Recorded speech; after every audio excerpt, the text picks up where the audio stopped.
Bismillahirrahmanirrahim. Bismillahirrahmanirrahim. Assalamualaikum warahmatullahi wabarakatuh. Alhamdulillahi rabbil alamin. Wassalatu wassalamu ala rasulillahil karim nabiyyina amin sayyidina Muhammadin wa ala alihi wa sahbihi wa dhurriyyatihi wa ummatihi ila yaumiddin wa ba'd. Fa ya ahbaballahi wa ahbab rasulih sallallahu alaihi wasallam, usi nafsi wa iyyakum bi taqwallahi faqad fazal muttaqun fala tamutunna illa wa antum muslimun. Faqala ta'ala ya ayyuhalladzina amanu taqullaha haqqa tuqatih wa la tamutunna illa wa antum muslimun. Saudara-saudariku dimanapun Anda berada, semoga hari ini kita senantiasa disehatkan oleh Allah Subhanahu wa taala.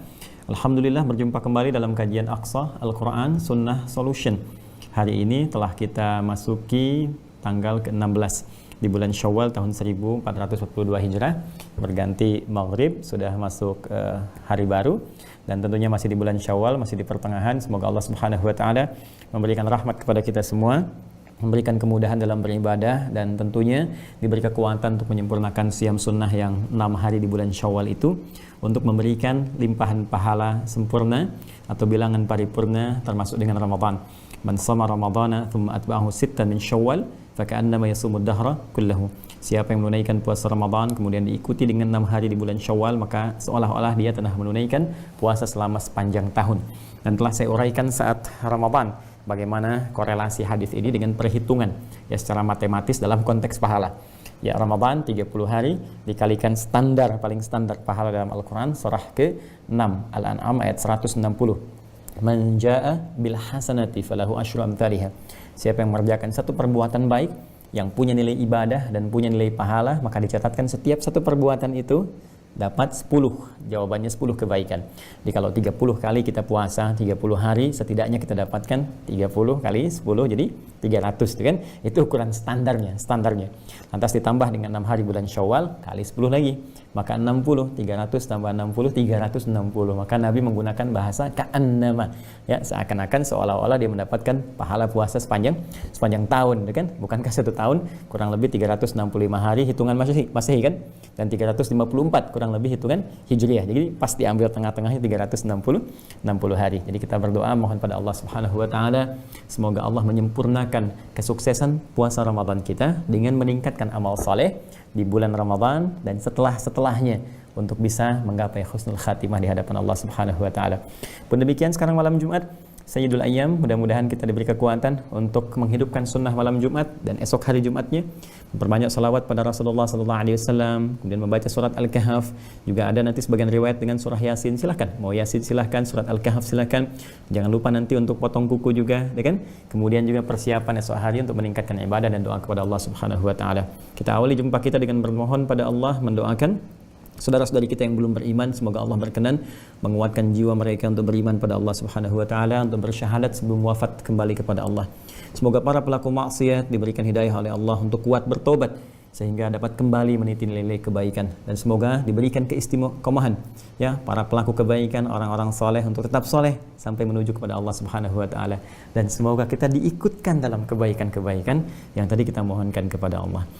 Baik teman-teman, hari ini tepatnya malam Jumat ini kita akan mencoba membahas spesial ya, karena kemarin dilihat ada kecenderungan tinggi untuk bisa mendalami pembahasan seputar tentang genealogi ya, Bani Israel, atau nanti konteksnya turunan Yahudi yang melahirkan persoalan-persoalan atau bahkan kondisi-kondisi terkini yang sangat dinamis yang telah menjadi pembahasan global.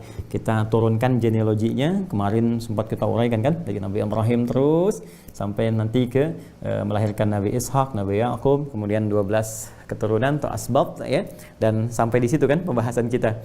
Nah, yang biasanya kita mengkaji tafsir kemudian atau tanya jawab, hari ini kita akan coba ambil dulu satu bagian untuk meneruskan pembahasan yang kemarin, dan nampaknya ini agak panjang ya, akan agak panjang sekali karena kalau kita rinci setiap alurnya itu akan sangat menarik sekali.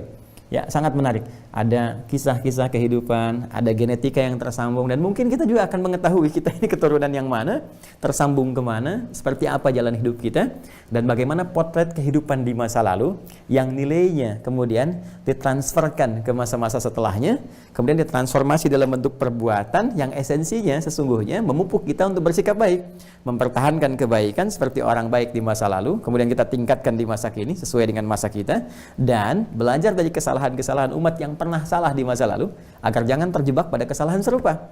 Yang paling celaka ketika itu dipertahankan atau bahkan, mohon maaf sekali, ya kadarnya meningkat lebih buruk dibandingkan zaman-zaman yang telah lampau. Ini yang nanti kita akan coba gali, kaji, dan mudah-mudahan dengan itu kita menjadi semakin terbuka, wawasan kita semakin meluas, tercerahkan diri kita, dan dengan kebeningan jiwa kita bisa memilih mana jalan-jalan kebaikan. Itu poinnya. Ya, baik. Sebelum kita turunkan dulu pembahasannya, kita akan coba tampilkan beberapa referensi. Ini agak banyak sebetulnya kitabnya, cuma saya bawa yang pokok dulu ya. Yang inti karena ada beberapa pertanyaan, Ustaz, itu referensinya dari mana, seperti apa gitu kan, kajiannya bagaimana. Kita coba akan tunjukkan dulu beberapa yang kita bisa referensikan dan bisa teman-teman akses ya. Pertama tentu Al-Quran ya. Al-Quran, kalau Al-Quran pasti sama semua ya, baik kita hafal ataupun tertuliskan di mushaf itu pasti akan sama ya, sekalipun ini berdasarkan metode baik untuk misalnya menghafal, ini yang at-taisir itu kan, ada yang perkata, ini al-akhyar ya, ada macam-macam lah gitu kan, tapi isinya tetap dari Al-Fatihah sampai An-Nas, tidak ada perbedaan. Dan Al-Quran sejak diturunkan ya, semua sama lafaznya, asli berbahasa Arab.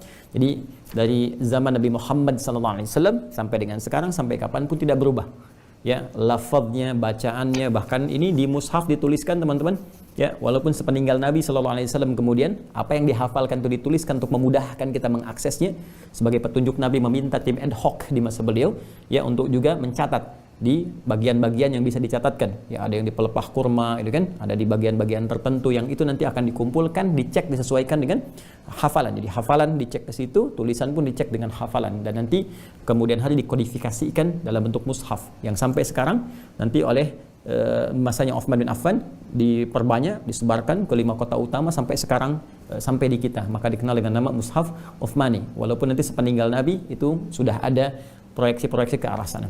Jadi ini sangat luar biasa dijaga sampai dengan sekarang. Jadi satu-satunya kitab suci di muka bumi yang terjaga bahasanya dari sejak awal diturunkan, tidak pernah berkurang, terjaga sempurna hurufnya dan sebagainya, jadi referensi kita. Ini Al-Quran. Jadi bukan sekedar bacaan ya, karena saat diturunkan Allah sudah menyampaikan bahwa ini pedoman kehidupan. Ya, buka Quran surah kedua Al-Baqarah ayat 185, Syahrul Ramadan alladzi unzila fihi al-Quran hudan linnas. Di bulan Ramadan yang sangat mulia itu, kan? Kemuliaan Ramadan lahir dari kemuliaan Al-Quran. Begitu Quran turun, ya Ramadan jadi mulia. Dan kemudian malamnya pun mulia, malam Al-Qadar. Yang membawanya pun mulia, malaikat Jibril jadi Ruhul Amin. Yang mendapatkannya pun mulia, jadi Sayyidul Anbiya'i wal Mursalin, Sayyidina Muhammad SAW. Tempatnya pun mulia, Makkah diberkahi. Pindah Nabi ke Yathrib jadi mulia, jadi Al-Madinah Al-Munawwarah. Jadi ini semua kemuliaan Al-Quran itu ingin memberikan kesan kepada kita bahwa isinya begitu penting. Ya biasanya kan kalau kita lihat sosok yang dimuliakan itu kan, ini menunjukkan orang itu penting kan, orang itu punya sesuatu itu kan. Nah apalagi ini firman Allah Subhanahu Wa Taala ketika semua diturunkan dalam keadaan mulia dan dampaknya mulia, ini menunjukkan ada yang penting.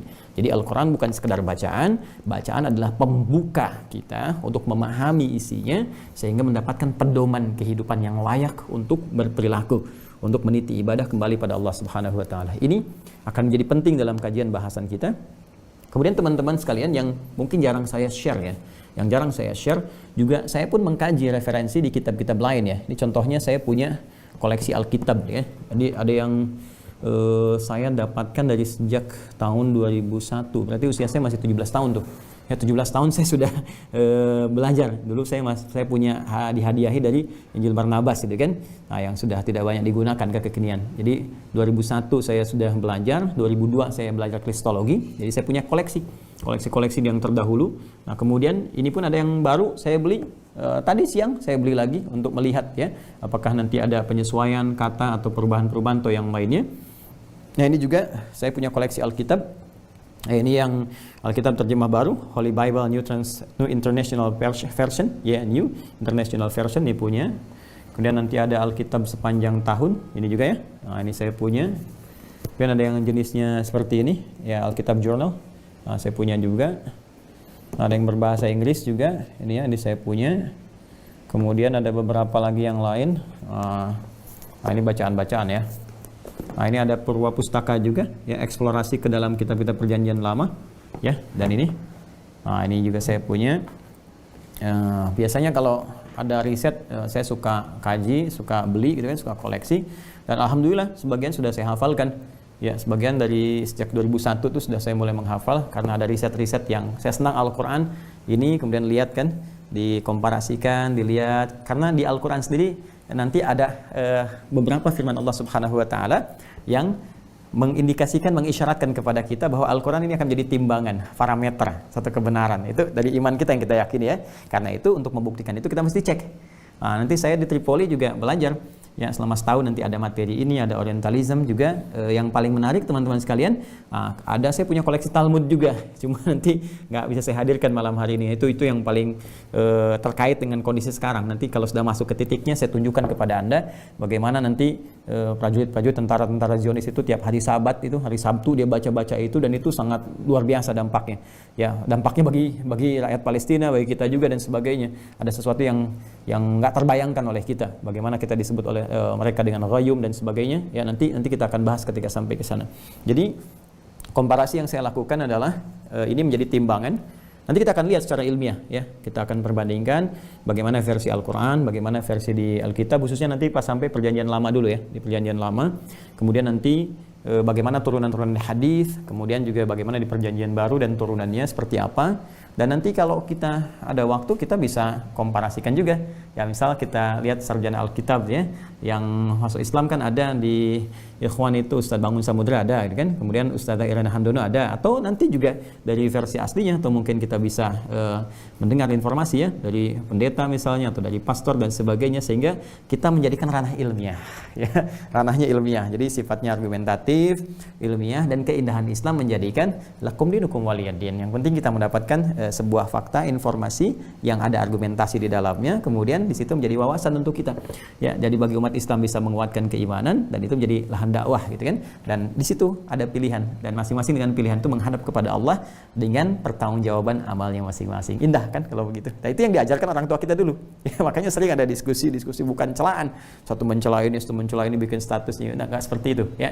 Dan biasanya ini pekerjaan-pekerjaan yang tidak bermanfaat. Yang tidak bermanfaat. Dan saya juga pernah itu dapat informasi sering dipotong-potong tuh, ya, potong ceramah, bahkan dibenturkan dengan ini dengan itu yang paling berbahaya.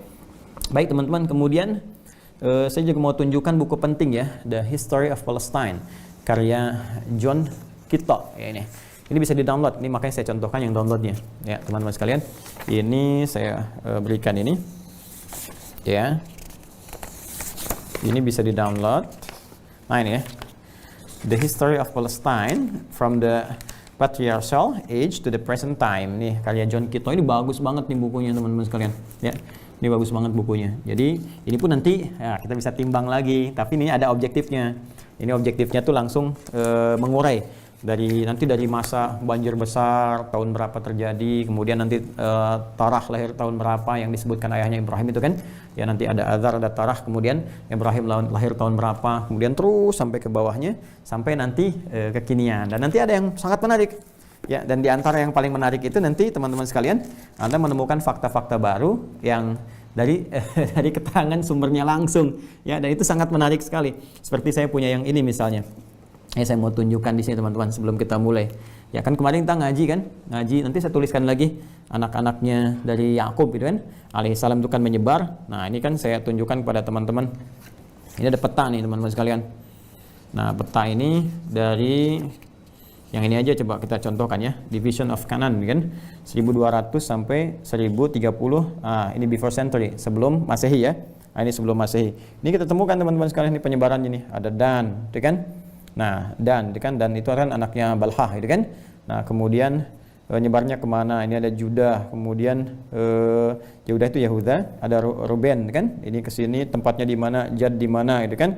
Ini kan anaknya Laya, kemudian Jad, ini kan anaknya Zulfa, gitu kan? Ada di sebelah sini. Tapi yang paling menarik teman-teman sekalian, di peta ini, Oh, ada Palestina. Ada Palestina gitu. Terus ada Gaza tuh di sini tuh. Wah, Masya Allah, Gaza udah ada petanya di sini. Ini 1200 sampai 1030 sebelum Masehi. Ini ada Gaza tuh tertulis ini. Gaza, Palestina. Israel saya nggak lihat malah. saya nggak lihat. Yang ada Palestina tuh. Ini di Alkitab terjemah baru Holy Bible, ya, New International Version, ya. Nih di sebelah sini ada pas gambar peta di sini. Terus ini penyebarannya masih ke sini. Dan ketika menyebutkan Israel pun bukan Israel yang sekarang, ya, itu tapi perpecahan ketika nanti berpecah dua kerajaan Israel dengan Yahuda itu. Ya makanya pecahnya begini tuh, ada Israel, ini Judah. Kenapa jadi Israel di sini nanti? Ini kan keturunan Bani Israel. Ya, yang masih baik, yang keturunan Yakub alaihissalam dibagi, bukan Israel yang sekarang. Ya, karena ini kan tuh 924 sampai 722 before century, sebelum Masehi. Ya, yang sekarang kan deklarasinya katanya 14 Mei 1948, berarti belum ada kan. Nah, ini yang masih dibagi dua, nanti dari sini yang jadi persoalan. Ini pun teman-teman sekalian, masih ada Palestina juga, Gaza masih ada juga.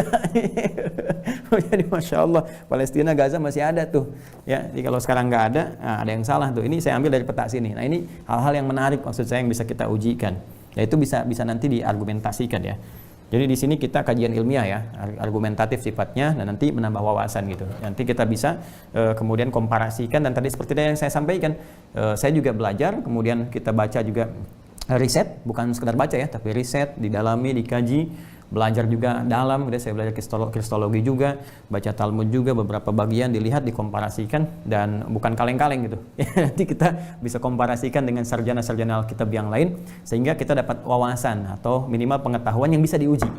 Yang bisa diuji, dan timbangannya ada di sini nanti ya, sesuai keyakinan kita. Baik, saya akan turunkan dulu teman-teman sekalian. Jadi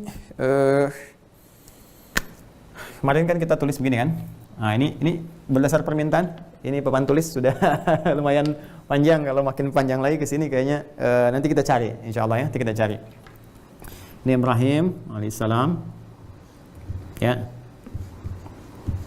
Atau juga disebut di kitab lain dengan Abraham atau Abram, gitu kan? Yang mari kita kotaki.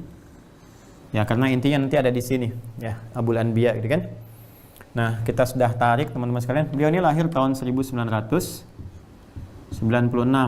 sebelum Masehi, ya, before century. Nah, ini kan? Awas ya. Jadi ini Ibrahim lahir 1996 sebelum Masehi, before century. Kemudian nanti ditemukan di bukunya itu ya, The History of Palestine, halaman ketiga. Nanti kita bisa lihat.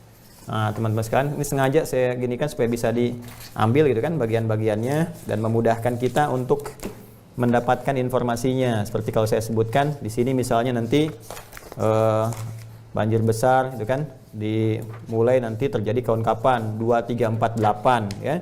Kemudian setelah itu nanti ada lahirnya Torah gitu kan, 2126. Ini dicek. Nah, ini yang pembukanya dulu ya. Nah, seperti ini nih teman-teman sekalian. Nih, gitu kan? Birth of Abraham, kan 1996, betul ya. Nah, before century. Kemudian bapaknya nanti Terah 2126, betul kan? Yang saya disampaikan 2126, kan? Nah, ini the deluge confusion ya. Of tongues itu 2348, the deluge-nya 2348 ya. Itu banjirnya 2348. Jadi kalau kita turunkan di sini garis sini aja ya. Nah, Bentaruh atau Terah. Ya, di sini tuliskan tadi 2126, ya kan? 2126 before century. Ya, kalau kita ini kan ke sini, kita bisa tulis Azar di sini ya, dengan apa namanya? Kontroversi atau perbedaan-perbedaan pendapatnya. Nah, Azar bin Tarh bin Nahur. Nanti Nahur di sini bukan Nahur juga saudaranya Nabi Ibrahim. Karena nanti Nabi Ibrahim itu teman-teman sekalian punya saudara juga. Nah, beliau yang terkecil itu nanti ya. Nanti kita akan lihat di halaman 3. Yang tadi halaman 1 ya. Yang tadi halaman 1, di halaman 3 nanti akan disebutkan bagian bawah ya, bahwa Nabi Ibrahim alaihissalam nanti adalah anak terkecil. Ya, jadi Terah nanti punya 3 anak. Yang pertama nanti ada Haran, ya, kemudian ada Nahur, kemudian setelah itu ada Ibrahim. Ya, nanti kemudian nanti saya teruskan dulu ya. Kemudian ke bawah nanti Ibrahim menikah dengan siapa nanti akan ketahuan. Kemudian bin Azar bin Taruh atau Terah bin Nahur bin Abir ya. Abir ini tulisan yang kemarin. Bin Kinan bin Arfakhshad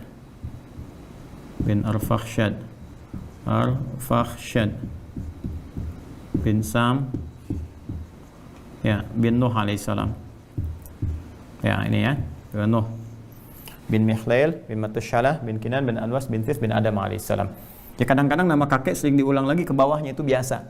Ya, sebagai bagian dari tafaul atau menyebutkan kakek turun ke bawah untuk mendapatkan bagian-bagian tertentu, baik itu nama-nama kebaikan atau kita bisa katakan tafaul di sini ya. Tafaul itu semacam mendapatkan keinginan kebaikan dari nama-nama yang dimaksudkan. Bin Nuh, bin Mikhlail, bin Matushalah, bin Kinan lagi. Nah, ini kan ada ketemu kan? Bin Anwas, bin Sis, bin Adam alaihissalam. Pas sampai ke pojok. Ya. Nah, seperti teman-teman. Kemarin kan ada yang tanya, Ustadz, kok ada Kanaan lagi gitu kan? Yang teman-teman sampaikan itu kan? Kalau saya turunkan dari Sam, ini kan ada ke-8, masih ingat gak? Yang Asyur terus, ada Kanaan lagi kan? Nah, yang dimaksudkan di situ teman-teman sekalian, bukan anaknya Nabi Nuh yang telah tenggelam. Ya. Jadi nanti kan kita lihat kemarin saya terangkan bahwa Nabi Nuh itu nanti ada 4 kan? Riwayatnya kan, anaknya itu Kanaan, ya kan?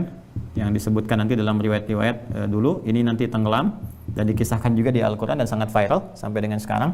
Kemudian nanti ada Sam, ya, yang ini. Kemudian nanti ada Ham, yang ini Semit, ini yang telah saya uraikan dulu, jadi saya nggak perlu bahas lagi. Kemudian ini ada Ham, ya. Nanti ini Finit yang ke Afrika dan turunannya. Kemudian Yafith kan, Yafith, yang Yafitik itu nanti yang turunan Eropa dan turunannya. Nanti di Ham ini teman-teman sekalian, ini juga nanti ada melahirkan anak terkecilnya. Jadi anak yang paling kecil, Ham ini punya anak paling kecil, ya, siapa namanya? Namanya Kanaan juga. Kanaan ini yang nanti akan mendiami wilayah yang kita sebut nanti belakangan dengan Palestina, yang ada suku Palestina di situ, yang tadi ada petanya di situ. Ya, ini anak terkecil dari Ham.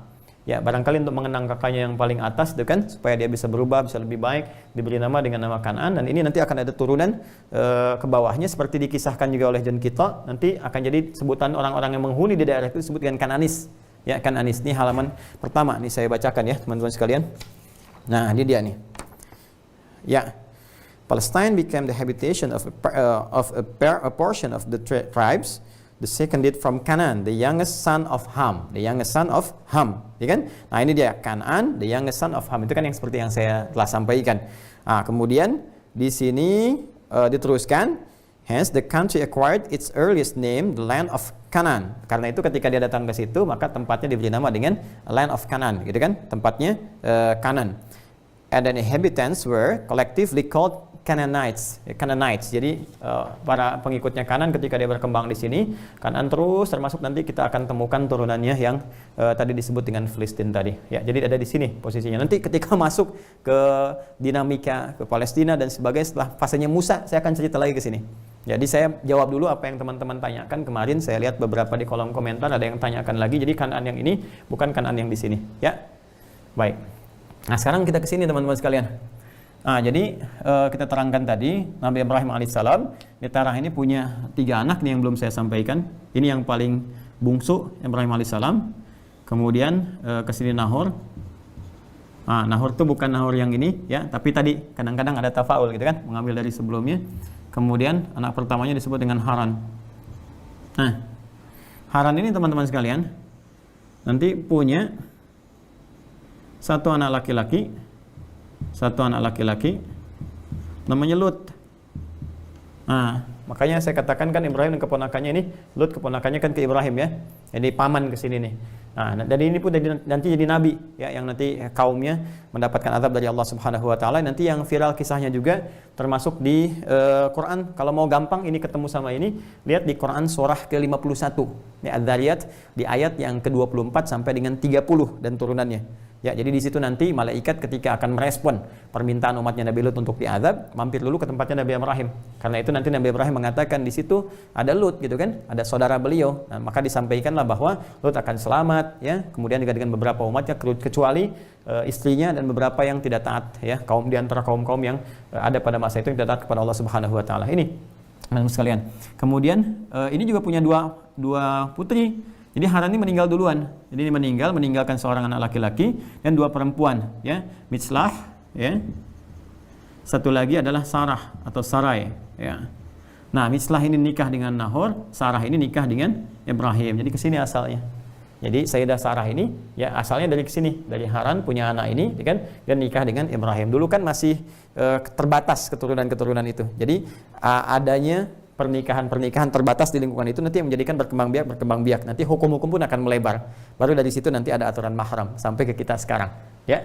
Nah, ini di bahasa Al-Qur'an illa ma qad salaf, gitu kan, kecuali hal-hal yang telah berlalu di masa lalu, maka hukumnya ada yang berbeda dengan di masa kini karena kondisi-kondisi tertentu. Yaitu ada di Quran surah ke-4 An-Nisa ayat 23, ya, paling bawah kanan sebelah bawah. Nah, ini. Nah, nanti ini memiliki keturunan, ya kan? Yang ini belum. Sampai tiba nanti dihadiahi nanti Maria Al-Qibtiyah, Al-Misriyah saat nanti ke Mesir dan melahirkan seorang anak Ismail yang dulu saya ceritakan, beda 14 tahun, baru ini mengandung, kan, dalam usia 90 tahun dan melahirkan Ishak. Nah, saya mau batasi di sini teman-teman sekalian. Karena nanti ini yang jadi persoalan utama pembahasan kita, titik tekannya di sini. Ya. Yang kemarin yang saya teruskan sampai dengan ke Sayyidah Hajar nanti belakangan ketika kita sampai ke situ, gitu kan, turun Ismail alaihissalam sampai ke bawahnya, sampai ke persoalan ketika kelahiran Nabi Muhammad SAW yang bahkan dinantikan oleh Yahudi tapi ditolak kemudian hari. Ya, saya juga tidak akan menyoal teman-teman sekalian kontorah, ya, kontorah Bikti Yakton kemarin sudah saya terangkan, itu nanti persoalan yang lain. Kalau sudah kita melebar nanti pembahasan tentang turunan-turunannya sampai ke riset ke Jawa, Melayu dan sebagainya, atau juga Hajun binti Al-Amin nanti kita akan bahas tersendiri. Kita konsentrasi ke sini dulu. Ya, dari sini Sarah saya tuliskan lagi ya. Nanti kemudian melahirkan Ishak, ini sudah saya terangkan. Jadi saya tidak perlu bahas lagi. Ya, versi Al-Qur'annya di Quran surah ke-11 di ayat 71, ya kan? Atau juga nanti sifat keadaannya disebutkan di Quran surah ke-51, ya, ayat 24-nya saya turunkan sampai 29 dah. Ya. Ini sudah saya terangkan, jadi tidak perlu saya gali lagi kenapa disebut dengan Ishak, gitu kan? Ya, seakar dengan kata dhahak, gitu kan? Yang melahirkan rasa gembira, rasa riang, sehingga dengan itu mampu menghibur keluarga dan mendekatkan diri kepada Allah Subhanahu wa taala, kan? Kemudian dari Ishak melahirkan Yakub. Ya, Yakub dan Esau. Yakub saya tulis begini dulu, ya, Yakub dan Esau. Esau, kan? Nah, seperti ini ya. Ini kita bahas belakangan saja karena nanti yang banyak kaitannya yang ini ya. Ini nanti seperti saya ceritakan nanti setelah remaja dewasa dia ke bagian belahan Romawi ke sana, sedangkan nanti ke padang Arab untuk dipertemukan dengan pamannya, yaitu dari istrinya Ishak, ibunya, gitu kan. Ishak nanti menikah seperti saya sampaikan kemarin dengan Rafkah, ya kan. Nah, jadi ini menikah dengan Rafkah, kemudian Rafkah nanti punya paman namanya Laban, kan? Punya kakak ya, ini punya kakak namanya Laban. Nah, di padan Arab, Laban nanti punya 2 orang anak, teman-teman sekalian, ya kan? Laya atau Lea, ya kan? Satu lagi, kemudian Rahil, dan punya 2 orang asisten nanti yang diperbantukan kepada keduanya, Zalfa atau Zulfa, kemudian Balha. Masih ingat ya? Masih ingat ya? Nah, nanti Yakub menikahi 4 ini seperti kisah yang saya sampaikan kemarin, jadi saya percepat. Nanti saya turunkan ke sini berarti dengan cepatnya. Nah, untuk memberikan keterangan bagaimana karakteristik mereka ini yang belum kita bahas. Ya, ini yang belum kita bahas. Nanti dari Laya seperti kita sampaikan, Laya atau Lea. Jadi teman-teman yang baru bergabung cek lagi yang kemarin ya, supaya lebih jelas. Melahirkan 6 orang anak. Ya, 1 sini aja ya, biar paling gampang ya. Ya, atas sini ya, supaya selaras. 1 adalah Ruben atau Rabin. Nah, ya. 1 Ruben, yang kedua Shimon atau Simeon atau Simon, ya, Shimon. Oke. Yang ketiga nanti ada Levi atau Lewi, kan, pelayan. Yang keempat atau imam, pelayan, nanti kita akan turunkan Yehuda. Nah, sebenarnya saat 4 ini Laya atau Lea ini merasa ini beliau nampaknya nggak melahirkan lagi, gitu kan. Ada versi demikian di dalam nanti perjanjian lama ya, karena itu kemudian di pelayannya yang dari sini, teman-teman sekalian, nanti minta untuk dihadiahkan bahkan dinikahi sebelumnya oleh Ibrahim alaihissalam. Dari sini nanti baru melahirkan 2 orang anak. Ya, 2 orang anak, dan ketika lahir 2 orang anak ternyata ini lahiran lagi. Jadi saya sempurnakan ke sini dulu, nanti baru saya turunkan ke sini. Ya, nanti di sini Zulfa melahirkan Jad dan Asyur, dan Balha melahirkan Dan. Ya, kemudian ada satu lagi nanti adiknya. Turunkan dulu ke sini. 5 teman-teman sekalian. Di sini Zakar, Isakar, kemudian ke-6 Zabalon. Ya. Ini, lalu saya masuk ke sini dari Rahil. Rahil yang melahirkan 2 orang anak, Yusuf. Kemudian kedua Binyamin.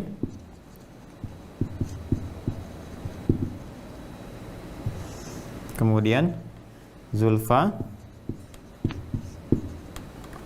melahirkan 2 orang anak, Jad atau Gad. Ya, dan kedua Asyur. Kemudian yang terakhir Balha, dia melahirkan 2 orang anak, satu Dan yang kedua Neviti. Ya. Baik. Inilah 12, 6 tambah 2 8 tambah 2 10 tambah 2 12. Ya, teman-teman sekalian. Nah, saya ingin kemarin kan sampai di sini kan? Kita semua bahas. Sekarang kita akan turunkan siapa sih dan bagaimana karakter-karakter ini di dalam narasi Alkitab dulu, kemudian di dalam Al-Quran seperti apa. Nah, Al-Quran ini sangat menarik sekali. Jadi untuk menguraikan ini dengan cepat, ya, Al-Quran memberikan satu surah. Ya, surahnya di surah Yusuf dengan nama ini, anak pertama dari Rahil, ya, alaihissalam, dan penuh dengan kemuliaan. Surah Yusuf berisi 111 ayat. Nah, 111 ayat. Nah, dan yang paling menarik teman-teman sekalian, nanti konsentrasinya akan ke Yusuf, sedangkan yang lain disebut dengan ikhwatu Yusuf, saudara-saudaranya Yusuf, karena titik tekannya berada di Yusuf. Dan ketika ada perbuatan-perbuatan kurang baik pun oleh Al-Quran digambarkan dengan perbuatannya, bukan dengan orangnya, untuk memberikan kesan bahwa bukan orang, bukan nama yang keliru itu, tapi perbuatan yang harus diperbaiki. Nanti kita akan lihat bagaimana kekurangan-kekurangannya di sini, dan nanti akan dibuka oleh Al-Quran teman-teman sekalian dengan satu hal yang sangat menarik, yaitu di ayat ketiganya nanti. Ya, nahnu naqussu 'alaika ahsanal qasas. Ya, bima auhayna ilaika hadzal Qur'an. Kami akan kisahkan kepadamu Muhammad SAW suatu yang sangat dahsyat karena menggunakan bentuk ta'zimun nafsi, ta'zimus sya'ni, ya, kisah yang terbaik. Nanti kita akan lihat kenapa disebut kisah terbaik di sini, ya. Saya akan tuliskan di ayat 3 ya, teman-teman boleh nanti buka mushaf ya. Buka mushaf teman-teman sekalian di sebelah kiri ya, agak-agak nanti ke bawah. Nanti Allah sampaikan nahnu naqussu 'alaika ahsanal qasasi, ya, ahsanal qasasi. Ahsanal qasasi. Nih. Ya. Ini kalau nggak terlalu terlihat tulisannya ahsanal qasas. Nah, seperti tadi saya sampaikan, nanti Al-Qur'an dalam keyakinan kita, lihat ya, dalam keimanan kita, orang Islam, orang beriman, itu langsung kita mengambil keyakinan tanpa ragu. Dan ini bahkan Al-Qur'an menawarkan kepada siapapun, silakan uji dulu. Kalau Anda ragu bisa diuji. Tapi Allah sudah memberikan statement sebelum Anda mencoba mengujinya. Apa statementnya? Nanti buka dulu Quran surah kelima. Quran surah kelima, teman-teman sekalian, Al-Maidah. Al-Maidah. Ya, di ayat yang ke-48. Ya. Tegas Allah menyampaikan, ya. Sudah? Baik, lihat kalimatnya. Inna anzalna ilaikal kitab, ya, wa anzalna ilaikal kitaba musaddiqan lima baina yadayhi, ya, minal kitab wa muhaiminan alaihi. Wa muhaiminan alaihi. Kalimatnya wa muhaiminan alaihi. Wa anzalna 'alaikal kitaba bil haqqi musaddiqan lima bayna yadayhi, ya, wa muhaiminan haiminan 'alaihi. Ya.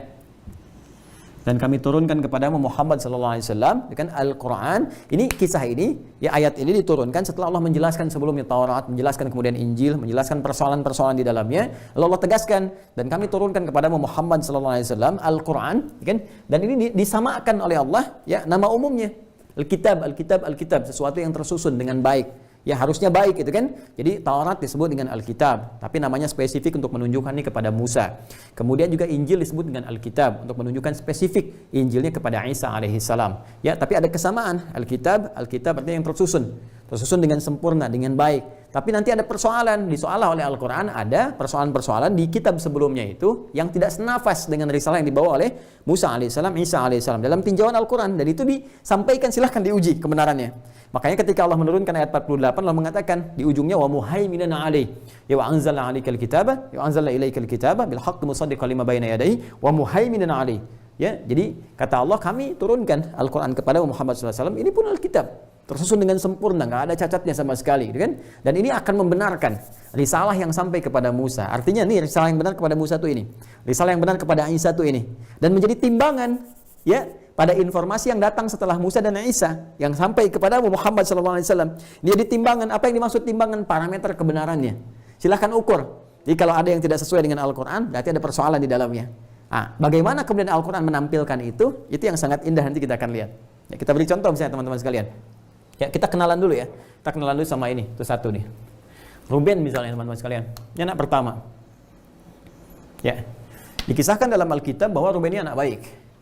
Baik, bahkan terkait dengan persekongkolan untuk menjerumuskan Yusuf, dia sesungguhnya tidak terlibat, disebutkan dalam Alkitab. Ya, maka nanti di surat Yusuf pun ada ketika mereka berembuk itu kan, untuk mengatakan sebagian besar mereka uqtulu Yusuf itu kan. Nah, awit rahu fi ghayabatil jub yaqtaqit ba'da sayyarah gitu kan. Jadi bunuh Yusuf kan, tapi di antara mereka ada yang mengatakan jangan bunuh, la taqtulu Yusuf, ya jangan bunuh Yusuf, udah lemparin aja dia ke dalam satu sumur, kemudian di situ nanti boleh jadi akan diambil ya oleh beberapa kafilah yang lewat, dan dengan itu kita yang penting kan terbebas dari Yusuf, supaya kasih sayang bapak ini menyebar kepada kita semuanya gitu kan. Nah, yang kisahnya sangat viral kepada kita semuanya. Nah, konon di dalam kisah Alkitab ini yang disampaikan, yang mengusulkan agar jangan dibunuh Yusuf itu Ruben. Ya, tapi diusulkan aja dilemparkan ke sumur dengan harapan Ruben ini nanti ketika dilemparkan mereka pergi, dia bisa membebaskan Yusuf. Begitu kisahnya. Ya, begitu kisahnya. Cuman ada sesuatu yang sangat menarik di sini. Apa itu? Nah, ini diantara yang disoal oleh Al-Quran.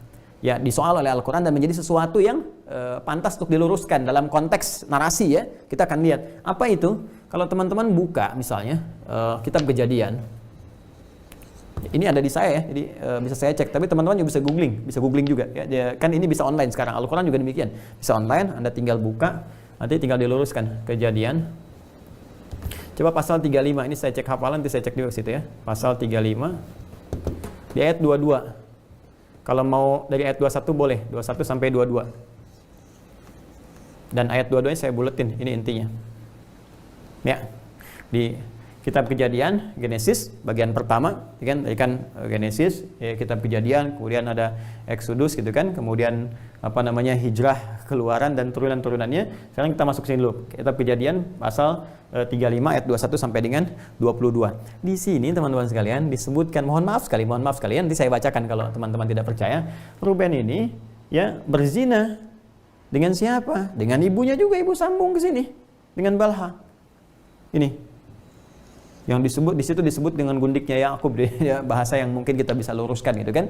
Ini kan istrinya, sudah menjadi istrinya Yakub alaihissalam, artinya ibunya juga, ya kan, ibu mahramnya, ya, ibu biologisnya ke Lea, ini kan ibu mahramnya Rahil, ya kan. Jadi karena itu dia bersaudara dengan Yusuf, dengan Bunyamin, termasuk dengan Jad, dengan Asyur, termasuk juga dengan Dan, ya, dan dengan adiknya ke bawah. Jadi ini ditemui ketika Nabi Yakub alaihissalam, di situ disebutkan Israel, ya, sedang bepergian, kemudian ketika pulang dia mendapati anaknya sedang berzina ya dengan istrinya Yakub, dengan ibunya, ibu mahramnya. Kan jadi persoalan. Ya, ayo kita buktikan ya, kita cek misalnya satu-satu ya, yang di sini dulu nih. Ini kita buka yang Kejadian. Bismillah. Itu ya. Nah, teman-teman sekalian, pasal ayat 35 ya ini ya. Yang 35. Ini 35 nih. Kejadian 35 dan ayat 22. Nah, ayatnya 22. Kita buka ayat 22. Bismillah.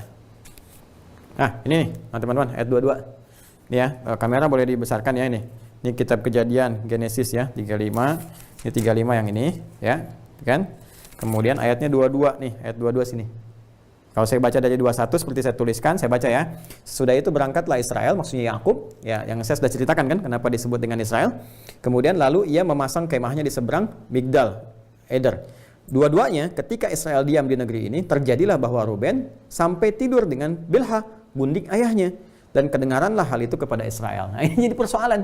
Jadi Yakub mendapati bahwa ketika dia sedang bertugas dan kemudian membangun satu tempat di 21 itu, ya, satu tempat dia untuk beristirahat, sampai berita kepada dia di ayat 22-nya bahwa ini Ruben, ini bisa berzina, berhubungan dengan siapa? Dengan istri Yakub, dengan ibu mahramnya, dengan Bilha. Nah, ini sesuatu yang disoal oleh Al-Quran. Ya, di secara nalar sehat, ini nggak mungkin terjadi lah gitu kan. Istri Nabi, kemudian juga di sini ibunya sendiri, dan dalam konteks di sini ada saudara-saudaranya, bisa terjadi peristiwa yang seperti itu. Karena itu nanti disebutkan juga dalam turunan-turunannya, Yakub murka kepada Ruben, dan Ruben dihukum. Di antara hukuman turunannya itu, dia tidak mewariskan kemudian kepemimpinannya, ya, kemudian juga kesulungannya nanti akan dipindahkan. Dalam satu kisah nanti dipindahkan ke Yusuf, tapi versinya Robi Yahudi dipindahkan ke Yahuda, ya. Jadi nanti ada persoalan keimaman yang nanti diberikan kepada Levi, kemudian nanti ada persoalan kepemimpinan yang diberikan kepada Yahuda, dan persoalan untuk kesulungan. Sulung itu nanti yang berhak untuk menentukan. Jadi setelah 12 ini, asbat ini, 12 suku menjadi menyebar dan sebagainya, yang ngambil keputusannya siapa? Nah, itu kesulungan di situ yang diwariskan. Nanti dari sini versinya yang lain menyebutkan Yusuf, versinya Rabi Yahudi menyebutkan Yahuda. Jadi mereka ingin menguatkan keturunan Yahudi di sini. Ya, jadi ini kontroversi yang pertama tentang Ruben. Sebagian bisa kita lihat di dalam Al-Quran, teman-teman sekalian, di surah Yusuf itu, ketika terjadi peristiwa mereka berkumpul, ya, untuk berbuat sesuatu yang kurang baik kepada Yusuf alaihissalam dan merencanakan, dan sebagian mengatakan pembunuhan. Kita akan lihat nanti bagaimana di Alkitab menyebutkan detailnya, versi Alkitab siapa yang merencanakan itu diantaranya, ya. Dan di sini ada yang berkata jangan bunuh, dan di sini Alkitab menerangkan Ruben, gitu kan? Nah, di sini kita mendapatkan keselarasan karena Al-Quran juga mengatakan ada informasi-informasi yang bisa dibenarkan sepanjang dia senafas dengan keterangan-keterangan tersambung kepada nabi-nabi sebelumnya. Artinya pada kisah Yakub, ya, pada kisah Yusuf alaihissalam. Karena Nabi pun mengatakan demikian. Jangan engkau persalahkan sepenuhnya, tapi jangan juga benarkan sepenuhnya. Artinya ada informasi-informasi yang masih dia itu bening, ya, masih bersih, masih benar, maka ditimbang oleh Al-Quran. Nah, maka apa yang disoal oleh Al-Quran? Pertama adalah dari mana didapatkan kisah bahwa Ruben ini, ya, anak pertama dari Yakub alaihissalam, bisa berzina dengan ibunya sendiri, ibu mahramnya. Ini jadi persoalan. Jadi persoalan serius. Sementara Al-Quran mengangkat martabatnya, memuliakannya, dan tidak pernah hadir kisah itu, gitu ya. Itu disoal. Jadi ini bisa kita kemudian pertanyakan. Ya, ini bagian yang pertamanya, ya, yang bisa kemudian kita turunkan. Nah, ini persoalan kontroversi yang pertama, sehingga nanti muncul kecaman-kecaman di dalam Al-Quran atas narasi-narasi seperti ini, gitu, yang juga menimbulkan sesuatu persoalan yang sangat pelik. Fawailul lilladzina yaktubunal kitaba biaydihim tsumma yaquluna hadza min indillahi liyashtaru bihi tsamanan qalila. Maka celakalah kalau ada orang-orang merubah satu narasi untuk mendapatkan satu keuntungan sesaat atau untuk motif-motif tertentu, sehingga menyebabkan orang-orang setelahnya menjadi salah informasi. Ya, tapi ini nanti bisa disoal secara argumentatif, dijawab secara argumentatif, ya, dicari gitu referensinya bagaimana. Karena di sini secara nalar, secara rasional, bagaimana bisa, gitu kan, seorang anak bisa berzina dengan ibunya, ibu mahramnya, sementara di sini juga ada keluarga-keluarga, dan ini diketahui bapaknya adalah seorang nabi, dan dia pada saat yang bersamaan disebut anak baik. Itu persoalan, ya. Kemudian Syamun, teman-teman sekalian, Syamun, Simeon atau Simon, Simeon, Diego Simeone. Mungkin nasabnya ke Syamun, baru menang tuh Liga Spanyol kemarin. Makanya Luis Suarez dijual sama Barcelona ke Atletico Madrid, juara. Maaf ya, lompat, saya nggak nonton. Tapi saya tahu Zidane berhenti, Antonio Conte diperebutkan, saya tahu. Sini lagi, ya, Syamun atau Simeon atau Simon. Ini juga teman-teman sekalian anak kedua, tapi ada persoalan. Disebutkan juga di dalam narasi Alkitab bahwa ini di antara persoalannya ada dua. Yang pertama, ini diduga sebagai inisiator, ya, bersama Levi nanti, ya, bersama juga dengan yang lainnya, tapi diduga Syamun dengan Lewi yang inisiator yang paling kuatnya dalam konteks persekongkolan untuk mencelakakan Yusuf ke sini. Ya, untuk mencelakai Yusuf, sehingga Yakub sedemikian murka dalam konteks ini. Dan ada yang keduanya, ini kasus terkait dengan Yusuf, ya, mencelakakan Yusuf.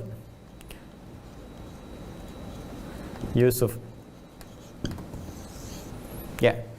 Al-Quran tidak menyebutkan siapa, cuma disebutkan saudara. Karena adab di Al-Quran itu begini, adab di Al-Quran. Jadi kalau ada satu kegiatan yang buruk, ya, aktivitas yang salah, itu umumnya nggak disebutkan nama.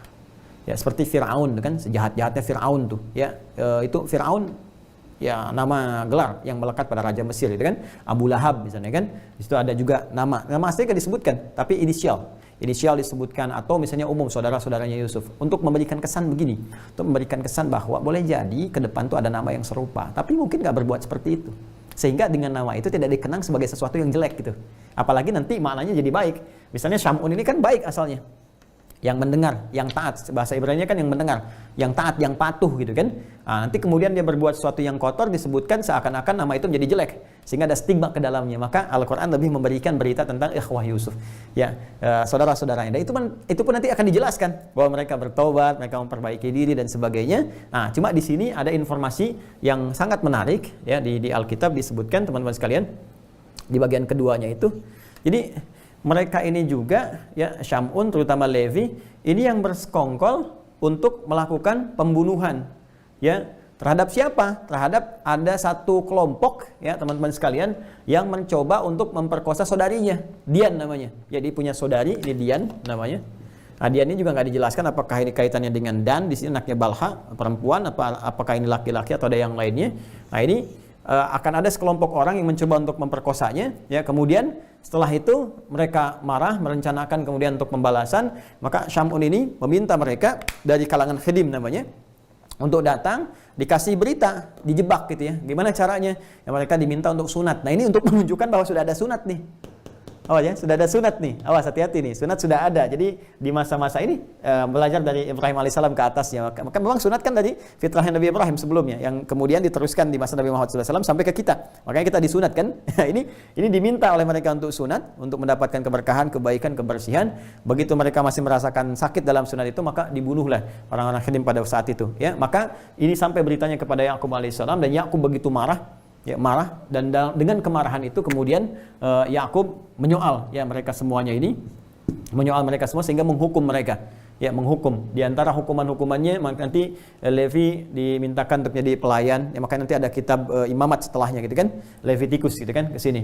Dan ini juga tidak mendapatkan bagian-bagian seperti yang tadi telah kami sampaikan untuk hak sulungan dan sebagainya.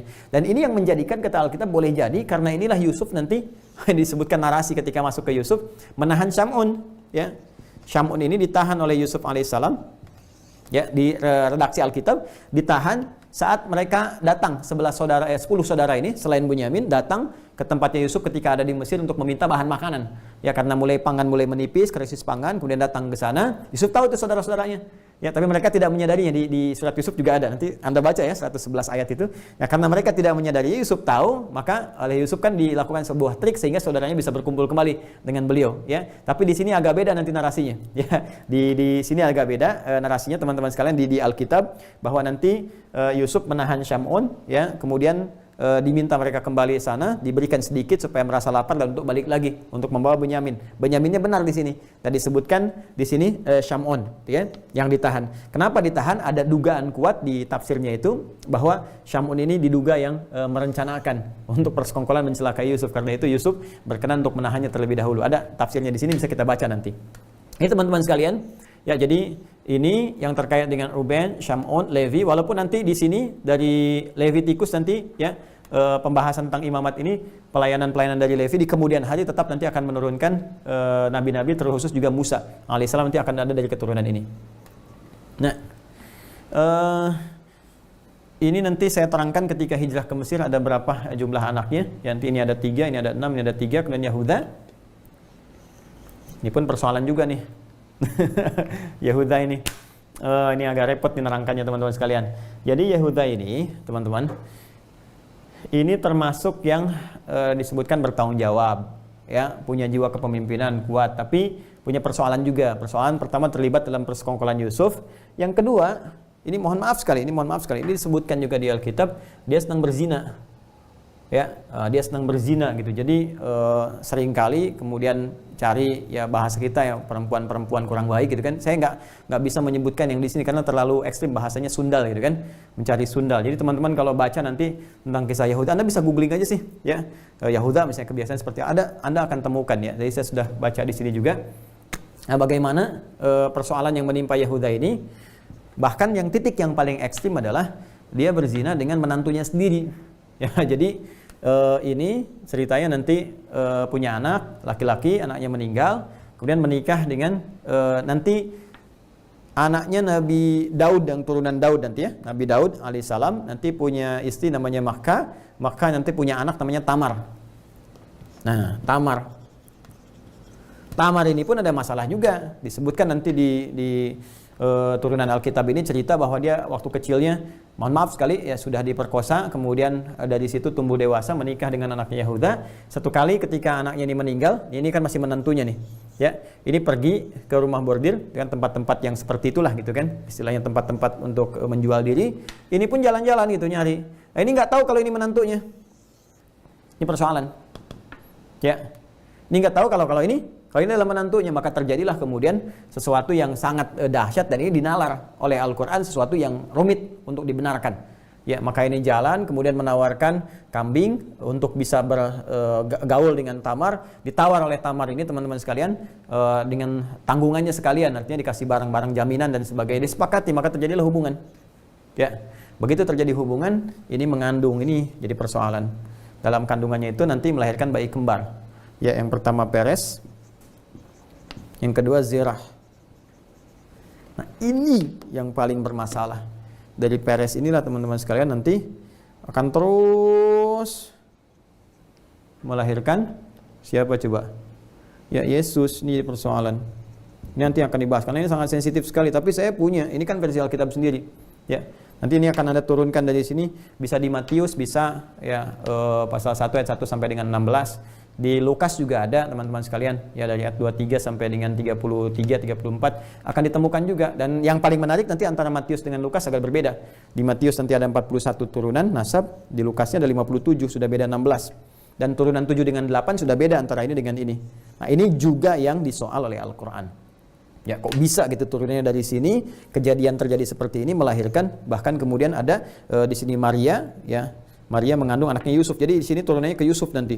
Ya, jadi Marianya punya punya suami. Ya, namanya Yusuf, bukan Yusuf yang ini.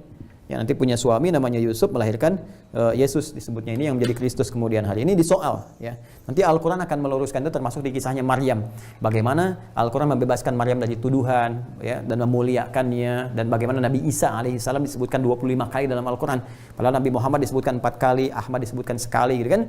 Ini jadi persoalan yang sangat serius. Kita misalnya buka di sini di halaman 97. Kita lihat, insya Allah saya benar ya.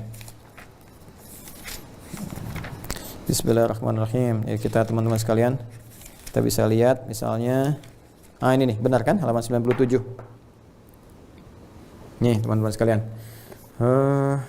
Nah, ini tuh, ya halaman 97. Jadi ini masih kejadian teman-teman sekalian. Ya, kejadian, itu kan? Masih di Kejadian. Nah, ini Alkitab sepanjang tahun, ya, Alkitab dalam 364. Sama juga di sini juga akan ditemukan. Ya, saya sudah cek juga. Nah, ini kalau teman-teman lihat pasal 38, kan? Nah, ya. Kemudian juga 1 sampai 39, ya. Nanti kita temukan di sininya yang 24, ya. Boleh kita dari 23 juga boleh. Ini sampai 30 sebetulnya nanti ya ke bawahnya nih. Lalu berkatalah Yehuda, biarlah barang-barang itu dipegangnya supaya kita jangan menjadi buah orang. Sungguhlah anak kambing itu telah kukirimkan, tetapi engkau tidak menjumpai perempuan itu. Tadi yang tadi saya sebutkan. Kemudian dia jalan-jalan, kan? Kalau mau lebih dahsyat lagi, kita bisa baca dari ayat 20-nya, ya, ayat 20-nya. Ayat 20. Adapun Yehuda yang mengirimkan anak kambing itu dengan perantaraan sahabatnya, orang Adulam itu, untuk mengambil kembali tanggungannya dari tangan perempuan itu. Tetapi perempuan itu tidak dijumpai lagi. Ia bertanya-tanya di tempat tinggal perempuan itu, di manakah perempuan jalang yang duduk tadinya di pinggir jalan di Enaim itu? Jawab mereka, tidak ada di sini perempuan jalang. Kembali dia kepada Yehuda dan berkata, tidak ada, kujumpai dia. Dan juga orang-orang di tempat itu berkata, tidak ada perempuan jalang di sini. Lalu berkatalah Yehuda, biarlah barang-barang itu dipegangnya supaya kita jangan menjadi olok-olok orang. Sungguhlah anak kambing itu telah kukirimkan, tapi engkau tidak menjumpai perempuan itu. Baik. Kemudian kalau kita tarik ke atasnya lagi, teman-teman sekalian, ini yang paling dahsyat nih, yang tadi saya sampaikan. Dari mana taunya ini menantunya? Ya, kita baca yang 16-nya. Lalu berpalinglah Yehuda mendapatkan perempuan yang di pinggir jalan itu serta berkata, marilah aku mau menghampiri engkau, sebab ia tidak tahu bahwa perempuan itu menantunya. Tanya perempuan itu, apakah yang akan kau berikan kepadaku jika engkau menghampiri aku? Ya, menghampiri itu maksudnya berhubungan seksual. Jawabnya, aku akan kirimkan kepadamu seekor anak kambing dari kambing dombaku. Kata perempuan itu, asal engkau memberikan tanggungannya sampai engkau mengirimkannya kepada aku. Yang tadi yang saya sampaikan. Maka ini maksudnya jalan, kan? Cari perempuan-perempuan yang seperti itu. Ini juga kemudian menjajakkan dirinya.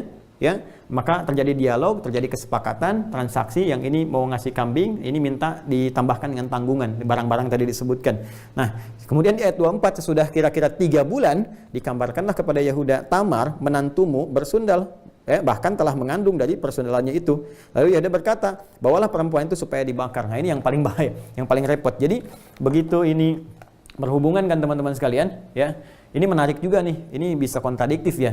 Kan kalau berhubungan nggak mungkin pakai penutup dan sebagainya, ya kan? Namanya berhubungan, orang berhubungan pasti terbuka. Masa ini bapak nggak kenal kepada menantunya, ya kan?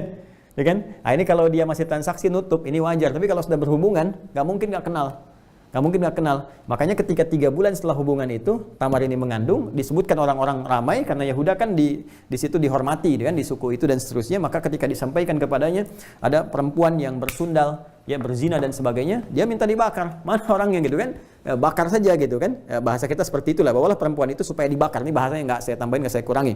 Waktu dibawa ayat 25, perempuan itu menyuruh orang kepada mertuanya mengatakan, nah ini menyuruh orang, Tamar menyuruh kepada mertuanya mengatakan, dari laki-laki yang empunya barang inilah aku mengandung. Maksudnya apa? Maksudnya dari orang yang bertransaksi tadi, ya kasih tanggungan, ini loh barang-barang yang ditanggungkan beserta kambing, aku ngandung anak itu dari dia ketika melakukan hubungan. Maka apa yang terjadi? Juga dikatakannya periksalah siapa yang mempunyai cap materai serta kalung dan tongkat ini. Nah, ini dijelaskan di sini. Jadi barang tanggungannya ternyata bukan sekedar kambing, ada cap materainya, ada kalung, ada tongkat, gitu kan? Maka Tamar ketika disuruh oleh orang-orang Yahuda untuk kemudian dihadapkannya, bahkan akan dihukum, maka Tamar mengatakan, hei, aku mengandung ini dari orang yang punya barang-barang ini. Dia nggak sebutkan langsung ya kepada bapak mertuanya ke sini. Lalu apa yang terjadi? Ya, yang terjadi Yahuda memeriksa barang-barang itu ayat 26, lalu berkata, bukan aku, tetapi perempuan itulah yang benar, karena memang aku tidak memberikan dia kepada Shelah anakku, dan dia tidak bersebu lagi dengan perempuan itu. Nah, ini teman-teman sekalian, teruskan dulu ya. 27. Pada waktu perempuan itu hendak bersalin, nyatalah ada anak kembar dalam kandungannya, dan ketika ia bersalin, seorang dari anak itu mengeluarkan tangannya, lalu dipegang oleh bidan, diikatnya dengan benang kirmizis, dan berkata, inilah yang lebih dahulu keluar. 29. Ketika anak itu menarik tangannya kembali, keluarlah saudara laki-laki, dan bidan itu berkata, alangkah kuatnya engkau menembus keluar. Maka anak itu dinamai dengan Peres. Ini yang saya sebutkan. Ya. Kemudian sesudah itu keluarlah saudara laki-laki yang tangannya telah terikat dengan kirmizi itu, lalu kepadanya diberi nama Zerah. Ini yang saya sebutkan. Benar kan?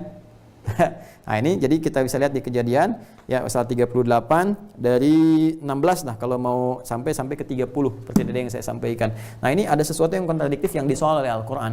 Jadi ketika Al-Qur'an memuliakan ya nasab-nasab turunan ini, memang ada kasus terkait dengan Yusuf, kemudian juga mereka bertobat, dimintakan tobat oleh Yakub alaihissalam kepada Allah Subhanahu wa taala karena niat mereka untuk kembali. Di sisi lain ada narasi seperti ini. Kok bisa gitu kan anak nabi bertanggung jawab ya dan punya kedudukan dan sebagainya bisa kemudian berzina bahkan dengan menantunya, dan narasi semacam ini nanti akan sangat banyak ditemukan ya, bagaimana nanti seorang nabi bahkan berzina dengan anaknya dan sebagainya dan seterusnya. Nah, ini persoalan serius teman-teman sekalian. Ini kemudian berzina dengan menantunya, ini kan punya anak, nanti anaknya meninggal, ini kemudian ada anak yang keduanya ya tidak dinikahkan dengan dia, tapi kemudian ini menjajakkan dirinya, ini pun mencari jajan di luar. Dari sini mengandung, melahirkan Peres, melahirkan Zerah. Dari Peres ini di Matius dengan di Lukas disebutkan menurunkan Yesus. Kan jadi persoalan serius di sini. Nah, ini sesuatu yang disoal Al-Qur'an. Apakah sedemikian itu gitu kan? Apakah seorang Isa alaihissalam, ya kita kan menyebutnya Isa alaihissalam, Isa bin Maryam, seseorang yang sangat dimuliakan di Al-Quran, sangat mulia, ibunya dibebaskan dari zina, itu kan seorang nabi, seorang rasul. Tapi di sisi lain dijelaskan di Perjanjian Lama di sini, ya di pasal Kejadian nanti, termasuk juga nanti di Matius di Perjanjian Baru, kemudian di Lukas ini dijelaskannya sebagai apa? Sebagai turunan dari seorang Peres. Peres anak siapa? Anak zina, anak ini. Kan jadi persoalan gitu kan di sini. Nah, ini tolong jangan dipotong ya video-video ini, karena kita juga nanti ingin jelaskan argumentatif secara benar gitu. Jadi makanya kita sertakan referensi-referensi dan kita bisa mendengar. Ya bisa mendengar. Jadi kalau misalnya nanti kita ingin dengar dari sisi sarjana Alkitab atau yang lainnya, nanti bisa dijelaskan kenapa turunannya bisa ke sini. Dan ini tercantum di Alkitab gitu kan, dan turunannya. Nah, yang saya ingin sampaikan adalah bagaimana Al-Qur'an memberikan satu gambaran yang sangat indah. Kata Al-Qur'an itu, ini timbang loh.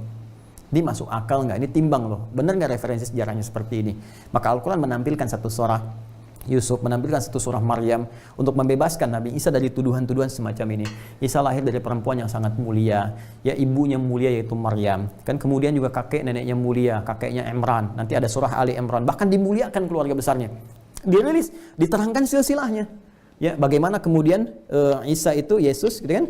Ya berasal dari Maryam, Bunda Maria itu. Maryam nanti dijelaskan lagi berasal dari Imran. Ya, Imran menikah bahkan dengan istrinya nanti ada Hannah gitu kan. Bahkan dijelaskan di surah Ali Imran itu di ayat ke-35 ya bagaimana bernazar kemudian Hannah istrinya Imran supaya punya anak yang saleh dan terlahir kemudian Maryam diberi nama dengan Maryam di ayat 36, dijaga nanti oleh pamannya namanya Zakaria gitu kan yang nabi juga. Jadi kalau mau ditarik ke atas ini Imran bin Qahat, Qahat bin Azar, Azar bin Levi ke sini lagi ketemu ke Levi.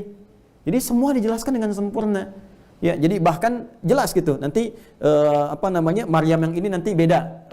Yang Qahat yang ini nanti berbeda dengan yang Musa. Ya, yang saya maksud tadi Musa bin Qahat. Musa juga punya dua saudara, satu Harun, yang satu Maryam lagi. Makanya disebut dengan ya ukhta Harun. Wahai saudaranya Harun. Jadi ini nanti masuknya ke Yahuda. Yang ke Yahuda ke sini ke garisnya. Jadi sama-sama di garis Yahuda. Saya koreksi ya. Sama-sama di garis Yahuda tapi dijelaskan ya dari sini ke Maryam, dari Maryam ke Imran dengan Hannah ke atasnya lagi sampai ketemu dengan Yahuda. Nanti dibedakan antara Maryam yang ini dengan Maryam yang saudaranya Musa, saudarinya Musa. Musa punya saudari namanya siapa? Satu Harun, ya beda usia 3 tahun, kakaknya lagi Maryam. Makanya disebut ya ukhta Harun gitu kan. Ya ketika dituduh Maryam ini mohon maaf sekali berhubungan dengan cara yang tidak baik, berzina gitu kan. Maka kaumnya mengatakan ya ukhta Harun, hei saudari Harun. Ya ada orang menyoal kok jauh banget dengan Harun. Bahasa Al-Quran sangat tinggi. Ini bahasa kiasan.